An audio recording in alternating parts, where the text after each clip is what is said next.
Hello, YouTube Axis and Allies brethren. Welcome to the number 2 turret in Wake Forest, North Carolina, where I'm about to do the J1 turn for this 1942.2 version game between No Limit as the Allies and Captain Jack, myself, as the Axis. So for this turn for Japan, they have 30 IPCs to spend. They're going to spend 8 on a destroyer, 7 on a transport, 10 on a fighter, and they'll have 5 left over for their next turn. So there'll be 4 battles in this turn. One in the Soviet Far East. There'll be one in Anhui, one in Yunnan, and one in C-Zone 53. So in Anhui, let's go here. We're going to have 2 infantry and 1 artillery from Kiangsu. 2 infantry, 1 artillery from Kiangsu. We will have 2 fighters from Manchuria coming into Anhui. They'll have 3 movements left in their fuel gauge. Then we'll have 1 tank from Manchuria as well coming into that battle. In the Soviet Far East, we're going to have 1 transport take 1 tank and 1 infantry. And we're going to have another transport take 2 additional infantry. So let me grab those.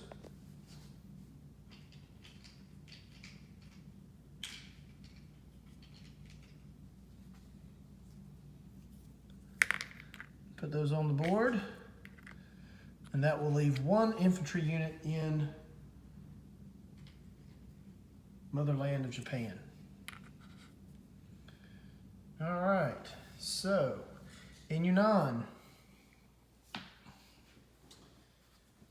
down here we will have 2 infantry and 1 artillery from French Indochina.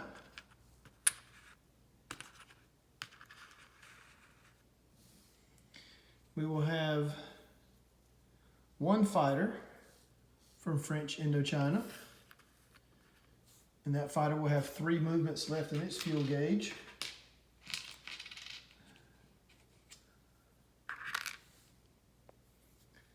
And 1 fighter from the Philippine Islands, which will come 1, 2, and 3,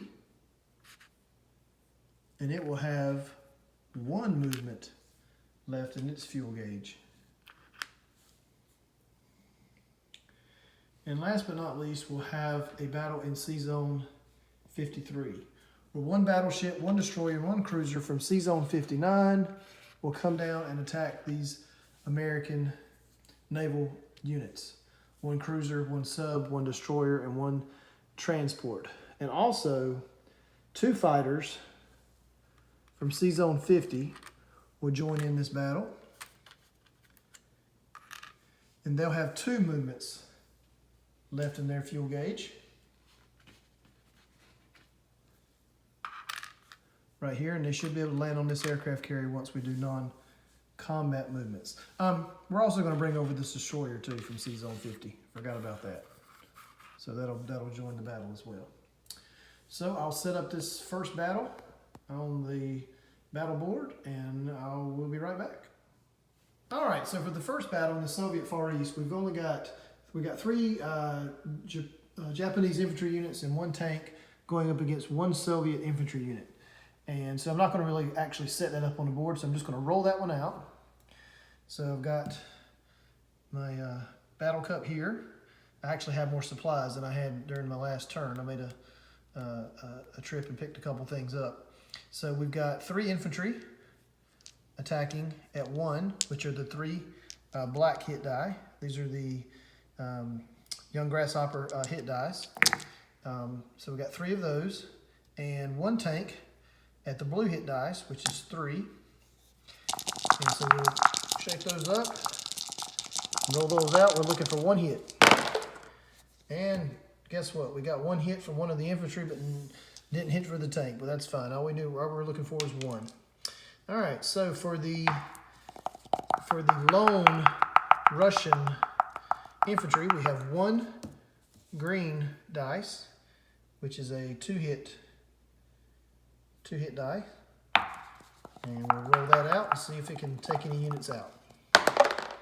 And it does. It takes out one Japanese infantry unit. So I'll make that adjustment on the board and be right back to set up the next. So for the Soviet Far East, we'll move the Soviets down one IPC down to 23, move Japan up 30 to 31. All right, now, so for the Battle of Anhui, we have two Japanese infantry, 2 fighters, and 1 tank going up against 2 American infantry units. So we'll just roll that one out as well. We won't set that one up on the board. Not enough units really to do that. So what we've got is we've got 2 infantry units, 2 black dice. We've got 2 fighters, 2 blue dice. And we've got 1 tank, 1 blue die, going up against 2 American infantry units. And actually we can roll these at the same time. I could have done that last battle too, but so 2 green dice. So here we go, we'll shake those up. And the dice here in the dice cup and roll. And we've got 2 hits by the Japanese and no hits by the Americans. So the Americans will lose 2 infantry units in Anhui and no losses for the Japanese.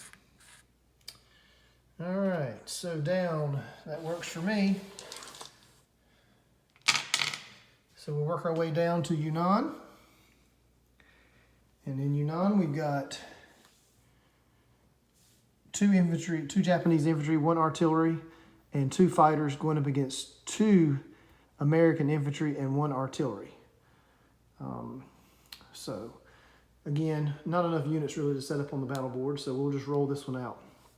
So on attack, we have 2 infantry, so 2 black hit die. We have 1 artillery. Oh, actually, I'm sorry. We get to advance one of those infantry because there's an artillery coming with it. So 1 infantry at 1, so 1 black die in the cup, and then we've got 2 green hit die, which is 2 for the artillery and the infantry, and then 2 blue hit die for the fighters. And let's see here, what can we do? Can we go ahead and, no, we can't roll them at the same time. So we'll roll this out and see what we're looking for. Looking for 3 hits. That would be lucky to get on 1 roll here, but let's see what we got. And we only got 1 hit. 1 hit. All right, so the Americans lose 1 infantry in Yunnan. So they have an infantry and artillery left, but they get to roll for their defense. So they get to roll 3 green die, which is 2 hit die each for the 2 infantry and 1 artillery. And there's the roll, and there's 1 hit. 1 hit right there. So the Japanese will also lose an infantry unit. All right, so we are down to 1 Japanese infantry, 1 Japanese artillery, and 2 fighters. Looking for 2 hits. And they got their 2 hits. 1 blue and 1 green hit. So the American units have been destroyed. And now they'll get to fire back with 2 green 2-hit dice for the infantry and artillery. And here is their roll. And no hits. All right, so we'll do that here on the battle board. We've got, again, in Yunnan, we've got, excuse me, not the battle board, but on the map, 1 infantry and 1 artillery left in Yunnan for the Japanese forces. So they have taken those, or taken that. Let's go ahead and make our adjustments on the IPC chart. We didn't adjust for Anway, so let's go ahead and do that. Let's adjust for Anway and Yunnan. So Japan will go up 2 more to 33. The US will go down 42, from 42 down to 40. All right, so if you chip these out real quick, let me fix these units here for Japan. They need the 1 infantry in French Indochina and 1 infantry unit here in Kiangsu. No limit, that's where those, I left units behind. Anyway, so I left chips behind, so I'm just replacing those one unit chips with actual units.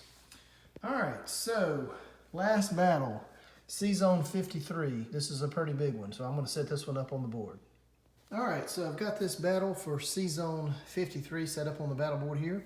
We've got 1 Japanese battleship, 1 cruiser, 2 fighters, and 2 destroyers going up against 1 American sub, 1 American transport, 1 defenseless transport, 1 destroyer, and 1 cruiser. All right, so here we go. The dice for the Japanese. 1 red 4-hit die, a blue one for the cruiser, and 2 more blue ones for the fighters, and then 2 for the destroyer. So we're looking for 4 hits here. Let's see what we can come up with. I know we're not gonna get that many on the first roll, but let's see what we got. And we got 4 hits. All 3 blue die hit, and the red dice hit, the battleship, the cruisers, and the 2 fighters hit and took out everything the Americans had. Now the Americans will get to fire back. They will get 1 black die for the submarine. They will get 1 green die for the destroyer and 1 blue die for the cruiser. Let's see what they can hit firing back. Here we go. And they got 1 hit with the green hit die. All right, so we'll take a hit on our battleship, and that'll be instantly repaired, and we'll go from there. I guess no limit to confusion on that is I thought the damage stayed to the end of the turn. So the end of the round. So if it's immediately repaired, there's nothing really to do. But if it stays on there to the end of the round, then that battleship, just like yours a while ago, would have been susceptible to any enemy attacks. But anyway, just clarify that for me on your next video. But I did think that the battleship damage stayed to the end of the round, not to the end of the turn. But anyway, so that is it for battles in this J1 turn. I'll be back with non-combat movement.